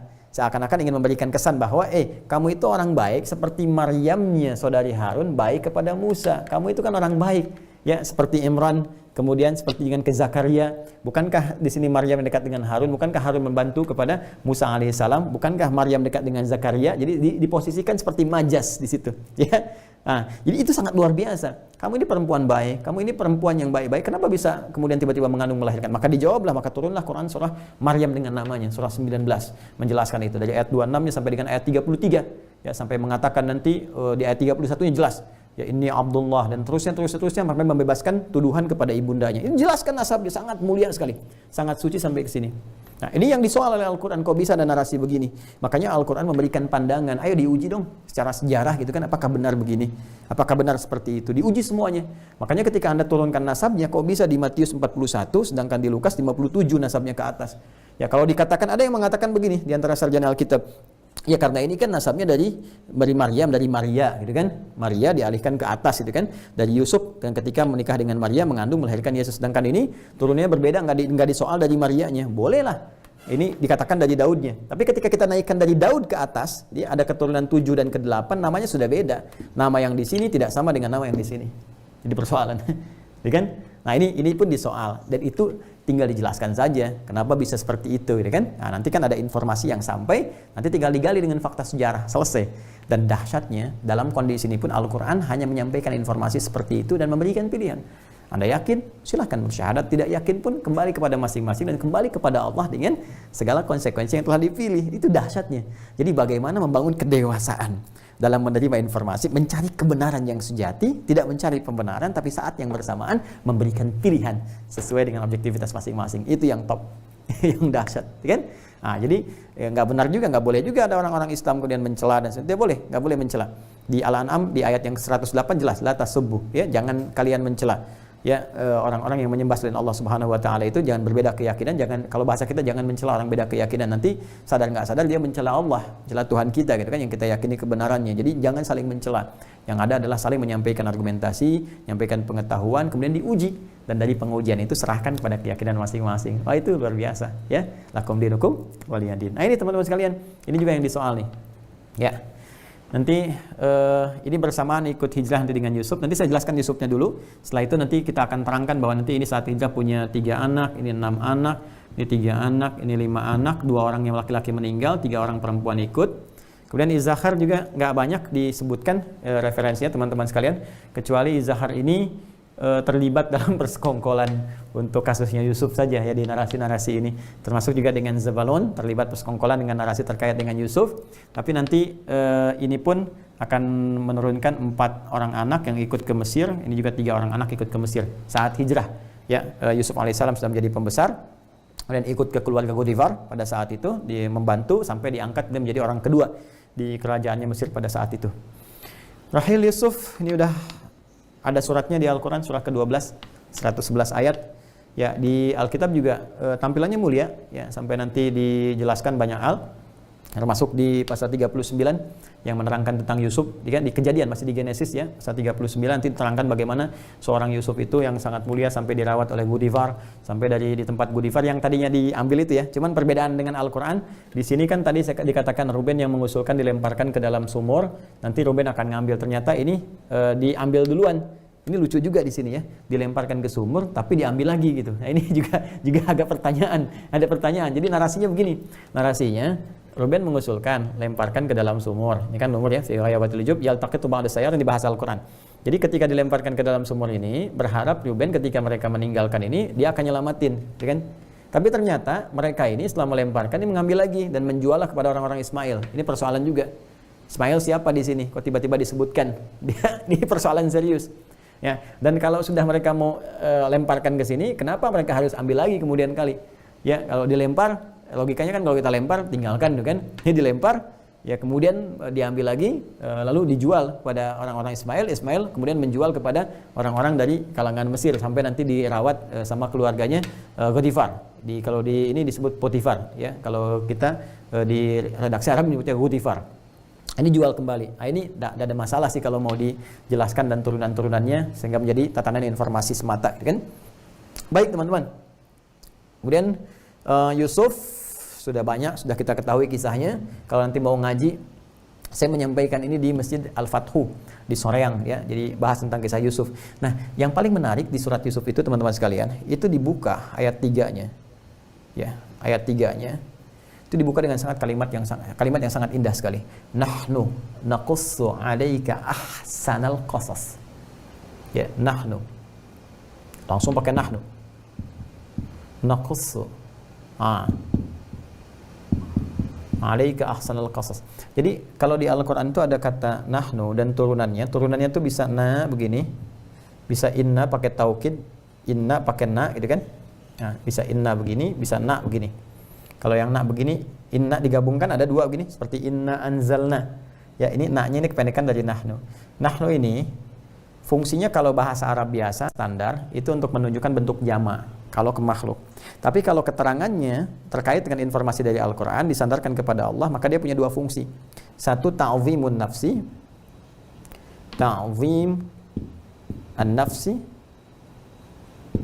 Yang kedua ta'zimus sya'ni. Ta'zimus sya'ni. Nah, seperti ini. Sya'ni. Ta'zimun nafsi, ta'zimus sya'ni. Ta'zimun nafsi untuk menunjukkan keagungan Allah Subhanahu wa taala, ta'zimus sya'ni untuk menyampaikan bahwa informasi yang akan diterangkan sesuatu yang sangat luar biasa, dahsyat. Jadi seakan-akan Allah ingin memberikan satu gambaran penting, isyarat yang sangat dahsyat bahwa nahnu naqussu dengan keagunganku. Jadi Allah langsung menghadirkan keagungannya untuk menyampaikan kisah-kisah ini. Ya, dengan keagunganku aku akan kisahkan kepadamu yang sangat dahsyat. Apa itu? Ahsanal qasas, kisah yang terbaik. Jadi ada ahsana yuhsinu, ada hasuna yahsunu, ada hasana yuhassinu. Ahsana itu yang paling tinggi. Makanya sifat ibadah kita kepada Allah disebut ihsan, masdar dari kata ahsana. Ahsana yuhsinu ihsanan, hasuna yahsunu hasanan, husnan. Ya kan? Hasana yuhassinu tahsinan. Tapi ini ahsan dan bentuknya isim tafdil, yang terbaik.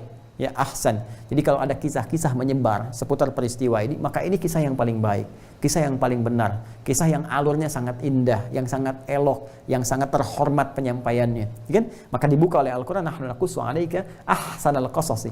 Ya, bima auhayna ilaika hadzal Qur'an. Ya, dan dengan itulah kemudian kami wahyukan kepadamu dari Al-Qur'an ini. Jadi Al-Qur'an Allah sampaikan manhaj Al-Qur'an ini. Berbeda dengan narasi-narasi manusia, berbeda dengan buatan-buatan orang dan sebagainya. Al-Quran menampilkan sesuatu dengan terhormat. Bahkan ketika ada orang berbuat kemudian sesuatu yang sangat kotor pun, Al-Quran masih memberikan penghormatan dengan kemanusiaannya, tapi menyoal perilakunya. Perilaku itulah yang dicela oleh Al-Quran untuk diperbaiki, bukan nama atau orangnya dalam konteks ini, tapi perbuatan yang diharapkan dia berubah. Nah ini sehingga Al-Quran mengatakan bima auhayna ilaika hadzal Quran, dan manhaj Al-Quran itu seperti itu. Makanya ketika Anda temukan kalimat-kalimat kisah-kisah yang viral di surat Yusuf alaihissalam, itu disebutkan dengan sesuatu yang sangat terhormat. Bagaimana saudara-saudaranya dihormati walaupun mereka berbuat salah, disebutkan kesalahannya. Bagaimana mereka bersekongkol, bertempat untuk kemudian membuat sesuatu yang buruk terhadap Yusuf. Ada yang mengusulkan dalam rapat bunuh Yusuf, kan? Kemudian yang lain mengatakan jangan bunuh, lemparkan aja ke tempat gelap ya. Yaltaqitu ba'da sayyara, mungkin dia diambil orang. Tujuan kita kan menjauhkan saja. Ini mungkin kalau kalau kita compare dengan yang ada di Alkitab ini, kita akan temukan, oh mungkin itu yang disampaikan di Alkitab ini Ruben yang mengusulkan, kan? Untuk jangan dilemparkan itu. Oh ini yang mengusulkan untuk yang kurang bagusnya ini turunan-turunan yang lainnya, ya kan? Tapi Al-Quran tetap menampilkan kemuliaan dengan perbuatan. Ini rahasia yang ditafsir kenapa orang-orang yang nggak bagus seringkali ditampilkan dalam bentuk inisial, dan itu menjadi fitrah. Makanya di kepolisian di mana-mana pun kalau ada orang berbuat jelek kan nggak dipublish dulu kan namanya, tapi inisialnya dulu kan, A B A B A B sampai dia jelas, sampai paham, sampai apa, baru untuk kebutuhan administratif disebutkan keseluruhannya. Nah, ini teman-teman sekalian. Dan nggak ditemukan kisah-kisah seperti tadi disebutkan. Yahuda pernah berzina dengan menantunya, Ruben berzina dengan ibu mahramnya dan sebagainya. Itu nggak ada gitu. Nah, makanya Al-Quran nanti memberikan narasi-narasi yang sangat indah membenarkan kisah ini, ya, bahwa ada kisah Yusuf punya 11 saudara dan Yusuf bermimpi, dan ini pun ada juga, ya, bermimpi dan dimuliakan dengan mimpi itu 11 gemintang, kemudian dengan 1 rembulan dan matahari bersujud kepada sebagai penghormatan. Maka kemudian di ayat kelimanya di surat Yusuf, la taqsus ru'yaka ya ila ikhwatika fayakidu laka kaida, jangan sampaikan kepada saudara-saudaramu kisah ini, kata Yakub, nanti khawatirnya kamu mendapatkan persoalan ya dari persekongkolan mereka. Itu udah terbaca oleh Yakub alaihissalam, dan itu sangat indah narasinya. Nah itu teman-teman sekalian. Kemudian adiknya Bunyamin, nanti Yusuf punya 2 orang anak, Manishya dengan Afraim atau Efraim, ya. Kemudian adiknya Bunyamin ini punya 10 orang anak. Nah, saya berbicara nanti dalam konteks Yusuf sudah singkatnya dewasa saja. Nanti di surat Yusuf kalau kita bahas terlalu jauh nanti materinya, ya. Sementara kita kan ingin ngejar ke keturunan Yahudi itu nanti di mana gitu kan, dan seperti apa dan bagaimana membangun kerajaan sampai ada imajinasi bahwa ini makhluk terhebat, makhluk terkuat dan sebagainya. Itu munculnya kapan? Sampai nanti ada didoktrinasi sampai kekinian, sampai ada Talmud. Nanti saya ceritakan sampai situ insyaallah dalam kesempatan mungkin yang berbeda, ya. Nanti kita runtut dulu ini. Nah, nanti ini punya 10 anak. Ya, Yusuf nanti singkatnya sudah menjadi pembesar di Mesir, orang kedua. Ya, orang kedua, ada yang menyebut nanti menteri keuangan, ada yang menyebut perdana menteri gitu kan. Dia ada juga yang narasi membuat pengganti Gutifar yang saat itu menjadi seorang perdana menteri langsung di orang kedua setelah raja, setelah Farainah. Ya, Firaun yang dimaksudkan raja-raja Mesir. Ya, raja-raja Mesir dengan gelarnya. Kemudian ini dari Zulfa juga ada Jad, ya, kemudian juga ada Asyur. Ini juga nggak banyak dikisahkan teman-teman sekalian, tapi ini nanti meninggalkan keturunan. Di sini ada 7 ya anaknya, ya, nanti yang ikut juga berhijrah kembali ke sini. Kemudian juga ada Asyur di sini. Asyur kalau nggak salah dia 4 ya, ada keturunan dia bawa. Kemudian Balha juga nanti ada dan punya 1 orang anak. Kemudian yang terakhir ini adiknya juga ada 4 orang anak. Nah ini kemudian semuanya secara singkat itu hijrah ke tempatnya Yusuf alaihissalam. Yusuf bersama bapaknya Yakub alaihissalam, ya, nanti bersama ibunya sebagian karena nanti Rahel sudah meninggal. Ya, nanti ikut hijrah bersamaan ke sana, dan disitulah kemudian disebutkan bagaimana Yusuf dimuliakan, boleh membawa semua keluarganya ke sana, dan hiduplah kemudian mereka meninggalkan tempat yang sudah berdomisili di sini ke tempat baru yaitu di Mesir. Ya, di Mesir di sini. Dan kurang lebih mereka hidup selama 400 tahun dalam narasi di riwayat-riwayat itu, termasuk juga di kisah-kisah yang kita dapatkan 400 tahun nanti ini. Nah, dan di sini meninggal keseluruhannya. Yakub meninggal di situ, kemudian Yusuf juga meninggal, dan semua orang ini meninggal, yang 12 ini, yang Bani Israel. Tapi yang paling menarik, narasi Al-Quran menyebutkan ketika mereka hendak berpindah ikut hijrah kepada Yusuf alaihissalam yang sudah ada di sini, maka mereka menyesali dulu perbuatannya yang telah mencelakai Yusuf sejak kecil.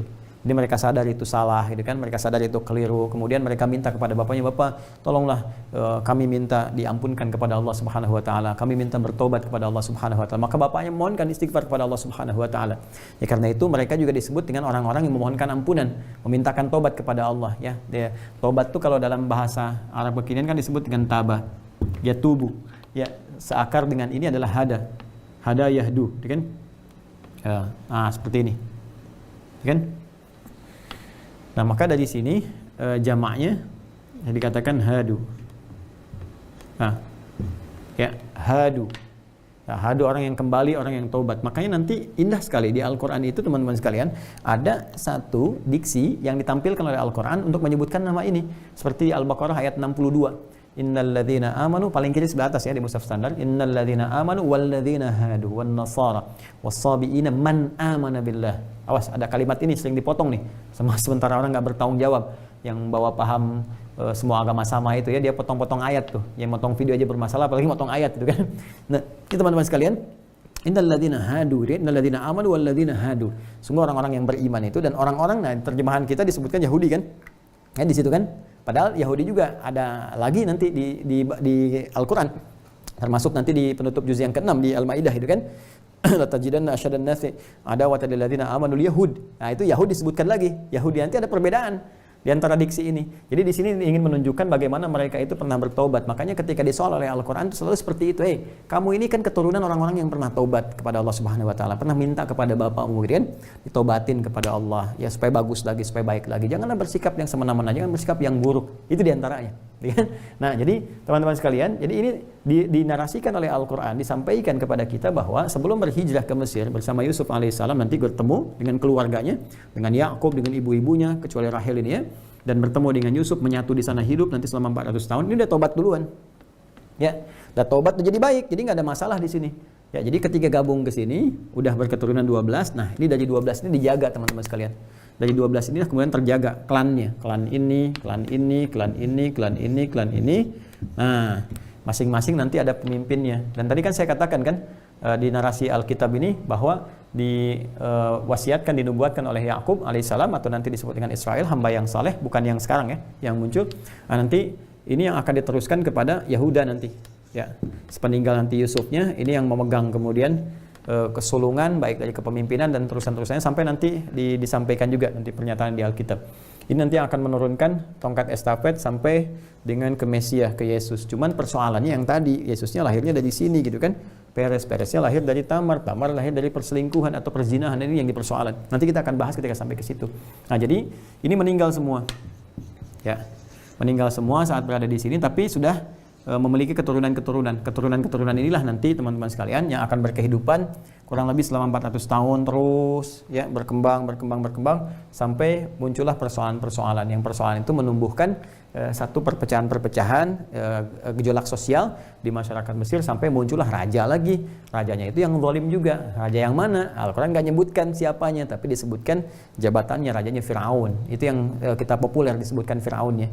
Jadi kalau ada kaidah di tafsir itu mengatakan begini, kalau ada inisial di dalam Al-Quran pada satu keburukan, ya ini ingin memberikan kesan bahwa yang salah itu perilakunya, itu yang harus diperbaiki. Ya, nama itu bisa bertahan, bisa diwariskan, tapi kesalahan itu yang diperbaiki. Jangan sampai karena salah itu nama kemudian menjadi olok-olokan, ejekan, sampai orang-orang yang punya nama yang sama dan tidak berbuat serupa menjadi celaan. Jelas ya? Nah, maka di dalam Al-Quran berlaku sebaliknya. Kalau ada orang-orang baik itu banyak disebutkan namanya. Ya, banyak disebutkan namanya. Maryam disebutkan misalnya, Luqman disebutkan namanya, yang bukan Nabi Imran disebutkan namanya, gitu kan? Itu kan luar biasa. Jadi kalau yang baik-baik disebutkan namanya supaya jadi tafaul. Tafaul itu satu keberkahan untuk meraih dari nama itu supaya diteruskan cita-cita kebaikan dia. Tapi yang jelek kemudian ditinggalkan. Nah, ini teman-teman sekalian, begitu di sini ada kesenjangan sosial dengan masyarakat, muncul mulai persoalan. Nah, di turunan-turunan ini muncul mulai persoalan, muncul mulai kebesaran-kebesaran, muncul mulai bikin ulah, sehingga menjadikan saat yang bersamaan muncullah raja yang paling juga anarkis. Ya, raja temperamen, raja macam-macam, yang baru ngelihat sedikit bunuh. Nah, itu kan baru dengar sesuatu udah jelek. Akhirnya apa yang terjadi? Firaun menjadikan generasi-generasi di masa abad yang keempat itu, setelah itu ya. Nah, itu jadikan generasi-generasi ini, keturunan yang tadinya mulia, keturunan bagus dan sebagainya, maka jadikan budak oleh Firaun. Yang suruh bikin piramid, suruh bikin ini, suruh bikin itu dan sebagainya, sampai nanti satu ketika Allah mengutus lagi dari keturunan generasi-generasi yang 12 ini, yang menjadi pembebas dari perbudakan yang dilakukan oleh Firaun. Jadi sebetulnya ini gimana ya kita menyampaikannya ini. Jadi saling terkait, berkelindan gitu. Ya, jadi ya makanya selalu ada kata-kata bijak menyampaikan kepada kita bahwa ya sosok yang buruk yang munculnya dari kondisi masyarakat yang buruk juga gitu, ya. Sebaliknya yang baik melahirkan yang baik juga, tapi bukan berarti keburukan akan bertahan lama, harus diperbaiki juga. Ya, ada Fir'aun yang sedemikian jahatnya. Ini juga salah satu faktornya ya ulah-ulah yang dibikin dari keturunan-keturunan ini, walaupun tidak semuanya, ada yang mulai berbuat ulah gitu kan. Nah, sampai kemudian Allah mengirimkan juga satu pembebas karena ini terkena dampak, kebetulan juga qadarullah tadi yang Fir'aunnya juga perilakunya buruk, maka dari keturunan Levi inilah nanti akan melahirkan satu keturunan. Dari keturunan ini nanti muncul Imran, bukan Imran yang bapaknya Maryam ya. Nah, Imran bin Qahat bin Azar bin Levi. Dari Imran nanti melahirkan 3 orang anak. Anak pertamanya perempuan namanya Maryam, anak keduanya Harun, anak ketiganya Musa. Nah, Musa inilah yang kelak kemudian punya kisah tersendiri, yang dengan kisahnya itu dia membawa nanti yang tersisa di masa pemerintahan Fir'aun yang ini itu untuk keluar dari kejaran Fir'aun, yang kelak nanti akan selamat, dan dari selamat itu nanti akan kemudian dihitung berapa banyaknya untuk kembali mendekat kepada Allah. Dari hitungan itu jadi bilangan, makanya nanti ada bilangan ya, numbers gitu di Alkitab ini. Nanti kita akan lihat teman-teman sekalian bagaimana kisahnya Musa, ya seperti apa gambarannya, dan dari kisah ini bagaimana nanti perjalanannya sampai menemukan satu tempat yang dimuliakan, bumi yang suci yang kelak disebut dengan Palestina itu. Dan setelah itu bagaimana kejadian-kejadian secara dinamis terjadi sampai memunculkan kondisi sampai saat ini. Nah, itu nanti kita bahas lagi di kesempatan yang berikutnya ya, jadi teman-teman sekalian. Oh, nggak kerasa ya, jam berapa sekarang? Jam berapa, Mas? Oh, jam 9. Wah, udah 1,5 jam ya saya nerangin ya, padahal baru nerangin nasab aja tuh. Ya, baru nerangin nasab teman-teman, nggak kerasa ya. Coba kita lihat dulu nih apa yang bisa diumumkan buat teman-teman sekalian. Ya Allah, ya Rabbi, Allahumma sholli ala sayyidina Muhammad.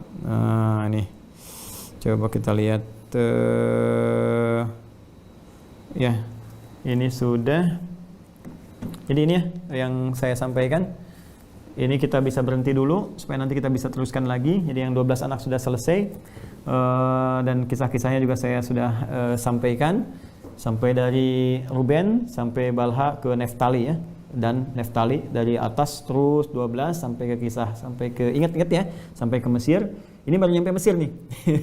Belum nyampe Mesir ya. Ingat, belum nyampe Mesir, baru nyampe mereka kemudian berkembang ya, kemudian berketurunan dan muncul persoalan dengan Fir'aun. Fir'aun pas kepilih rajanya yang zalim juga, yang anarkis juga, sampai dijadikan budak, sampai diperintah, dan nanti terlahir kemudian Musa. Nah, bagaimana kisah lahirnya Musa ini sampai kemudian masuk di istana Fir'aun, membebaskan mereka dan menempuh perjalanan untuk menuju bumi yang disucikan, yang nanti akan banyak diklaim sebagai tanah yang dijanjikan. Seperti apa bahasannya? Insya Allah kita akan teruskan nanti di episode yang selanjutnya. Kapan? Menyesuaikan ya? Menyesuaikan. Izin menyampaikan informasi dulu teman-teman sekalian. Kalau yang sumber-sumber tadi nanti bisa dilacak ya. Ini ingat ya, jangan dipotong ya. Kalau dipotong-potong nanti jadi persoalan. Sekarang seringkali ada orang yang mencoba untuk membuat situasi menjadi tidak kondusif ya, mencoba memecah belah satu dengan yang lainnya, bahkan diadu, ada yang diadu dengan pemerintah, ada yang memecah belah bangsa, diadu dengan umat agama lain dan sebagainya. Padahal kajian-kajian semacam ini ilmiah, argumentatif, jadi indah, jadi saling mencari kebenaran gitu kan. Dan ini hal yang dilindungi oleh Undang-Undang Dasar kita, pasal 29 ayat 2. Negara menjamin kemerdekaan tiap-tiap penduduk untuk memeluk agamanya masing-masing dan beribadah menurut agama dan kepercayaannya itu. Nah, bagi kita mempraktekkan isi Al-Quran, mengkaji, meriset, itu bagian dari ibadah. Jadi kalau kita diminta oleh Al-Quran, coba kamu cek, coba kamu bandingkan, coba kamu lihat untuk membuat keyakinan kamu bertambah. Ya, nah itu bagian dari ibadah kita. Dan ketika itu kita juga berhak untuk mendapatkan wawasan-wawasan, penjelasan-penjelasan, termasuk informasi-informasi. Dari situlah kemudian argumentasi muncul, kita kemudian bisa sajikan dengan baik. Tapi tetap dengan adab yang elok dan tidak pernah memaksakan kepada yang lain-lain.